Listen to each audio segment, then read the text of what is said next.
Happy Christmas Eve to you! I'm so happy to see you.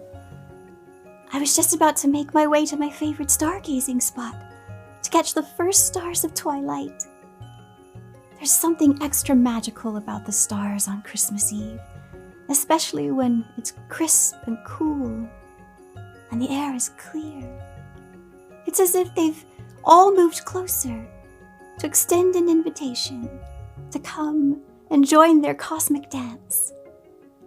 Oh, I know. Science has distilled the stars down to burning elements and the cosmos to spinning rocks.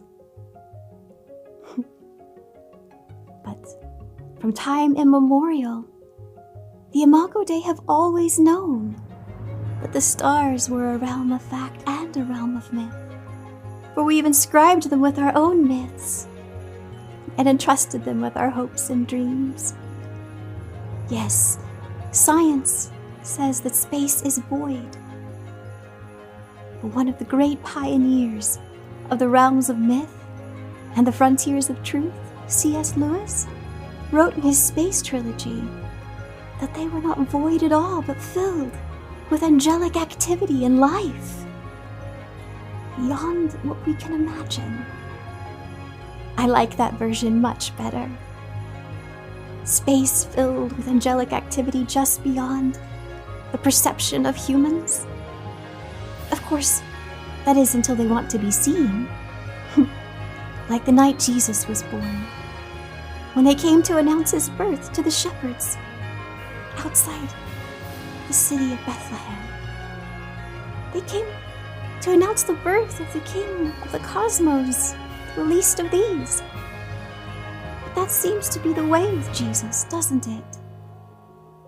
It is easy to imagine that something divine understands power and wealth, but cannot comprehend what it means to be the least of these, and yet he was born in a stable among animals, laid in their feeding trough. His birth was announced to shepherds and not nobility. His young years were lived as a refugee in a foreign land. His family were blue-collar workers. He claimed his hometown to be one of no renown whatsoever. Yes, he knows what it is to identify with the least of these, even those oppressed and persecuted, those treated with injustice, for he was innocent and still killed, brutally beaten before and tortured. But he knows the least of these. He came for the least of these, and yes, he came for the rich and the powerful, but he does not wish to share their love with their riches and their power. They're false anyways. They're the lie that helped break unity in the first place. The lie we have to renounce in order to take up and choose unity with the Ancient of Days. And he does desire the rich and the powerful. He desires them greatly. And hopefully, they will hear his call. I do so love Christmas. It's the one time of year the impossible seems possible. We've built an entire season of magic around Christmas. Yes, the impossible becoming possible was the Emmanuel. And we have added things like Santa and Christmas magic. Though St. Nicholas was originally designed to point back to the birth of Christ, it really is all about it at times.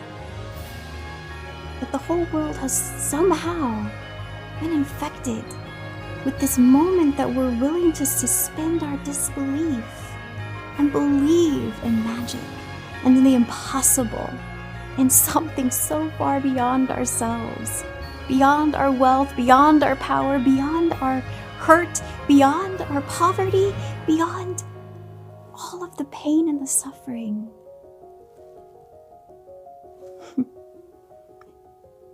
Christmas remains as magical as it ever was, as cosmically evolutionary as it was the night that Jesus was born. Would you like to go watch the stars with me tonight? You never know. If there was any night they were to open their heavenly portals and invite us to dance, it would be this. Oh, wonderful! Come on, let's go!